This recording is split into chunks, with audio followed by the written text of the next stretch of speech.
I just saw a video of more than 6 masked agents pummeling one of our constituents and shooting him to death.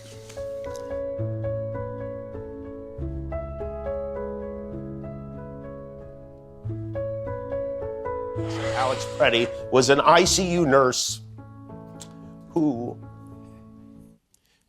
treated veterans, which is about as patriotic, I think, as it gets. And the video of Alex that I would like you to see, maybe you've seen of this man they called a domestic terrorist, is from 2024, in which Alex honored one of his patients who passed away, a veteran named Terrence Lee Randolph. Terrence Lee Randolph, March 30th, 1947, December 10th, 2024.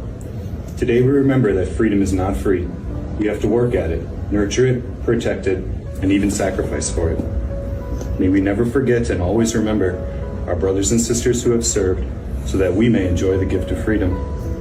So in this moment, we remember and give thanks for their dedication and selfless service to our nation in the cause of our freedom. In this solemn hour, we render them our honor and our gratitude. Alex Pretti, may he rest in peace. Feels as though in some ways you're blaming the victim here.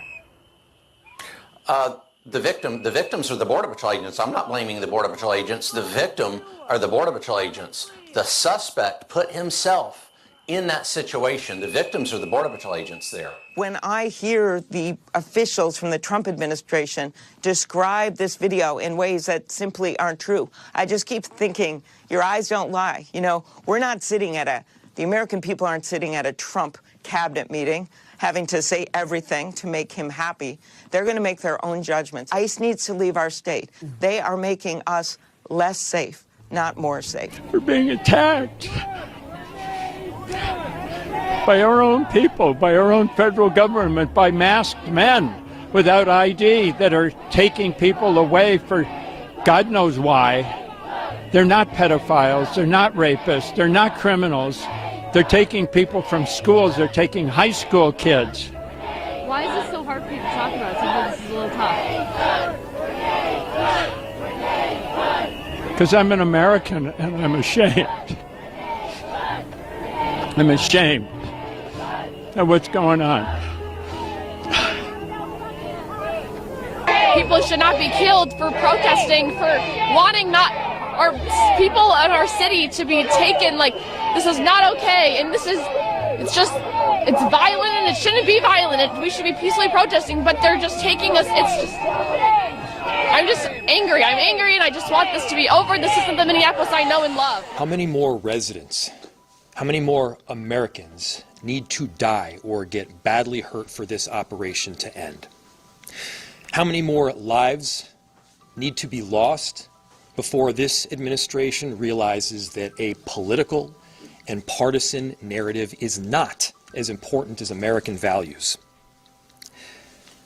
How many times must local and national leaders must plead with you, Donald Trump, to end this operation and recognize that this is not creating safety in our city? As you'll hear from Director Sayer in just a second, we have seen these kinds of operations in other places, in other countries, but not here in America. Not in a way where a great American city is being invaded by its own federal government. I'm done being told that our community members are responsible for the vitriol in our streets. I'm done being told that our local elected officials are solely responsible for turning down the temperature. Just yesterday, we saw 15,000 people peacefully protesting in the streets, speaking out, standing up for their neighbors. Not a single broken window, not a single injury. Those peaceful protests embody the very principles that both Minneapolis and America was founded upon. Conversely, the mass militarized force and unidentified agents who are occupying our streets, that is what weakens our country. That is what erodes trust in both law enforcement and in democracy itself. So to everyone listening, stand with Minneapolis. stand up for America. Recognize that your children will ask you what side you were on. Your grandchildren will ask you what you did to act to prevent this from happening again, to make sure that the foundational elements of our democracy were rock solid. What did you do to protect your city? What did you do to protect your nation? This is not what America is about. This is not a partisan issue. This is an American issue. This administration and everyone involved in this operation should be reflecting. They should be reflecting right now and asking themselves, what exactly are you accomplishing? If the goal was to achieve peace and safety, this is doing exactly the opposite. If the goal was to achieve calm and prosperity, this is doing exactly the opposite. Are you standing up for American families right now, or are we tearing them apart? The invasion of these heavily armed masked agents roaming around on our streets of Minneapolis, emboldened with a sense of impunity, it has to end. This is not how it has to be. Stop! Look out! Damn! Chill. Okay. I'm fine. I didn't breathe anything. I'm just angry. I'm 7 years old. Angry. Chill. This is personal, being right here in Minneapolis. I mean, this is the U.S. government attacking its own people, and that's what just got to me. With temperatures in the negatives, air filled with tear gas, Greg says he stood up for his community. I was just doing what I felt was necessary, was right. There are other people who have done a lot more. So, to President Trump, this is a moment to act like a leader. Put Minneapolis, put America first in this moment. Let's achieve peace. Let's end this operation, and I'm telling you, our city will come back. Safety will be restored. We're asking for you to take action now to remove these federal agents. Director Sayre.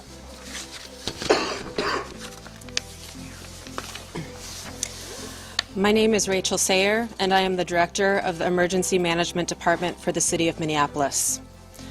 I took this job to keep us safe because I live here, and this is my community.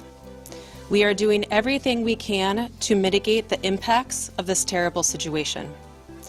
The city's Emergency Operations Center continues to be activated, as it has throughout the surge in federal agents over the last few weeks. We are tracking impacts and coordinating the city's response to this situation, which is having profound repercussions in our community. I can't underscore enough how much Operation Metro Surge is impacting our city. Families with loved ones detained and those who are afraid to be in public lest they become targets need help accessing the most basic necessities like food, housing, and rides to school. Businesses are shuttering and our local economy is severely impacted, which means families are suffering, just as we were rounding a corner in our recovery. Many of our Minneapolis residents, my neighbors, my friends, my community members, are ceasing participation in public life, afraid to even go to the doctor. In response, the city enterprise continues to utilize our entire emergency apparatus. That means staff across departments, often around the clock, are putting their regular jobs on hold in order to respond to the impacts of Metro Surge.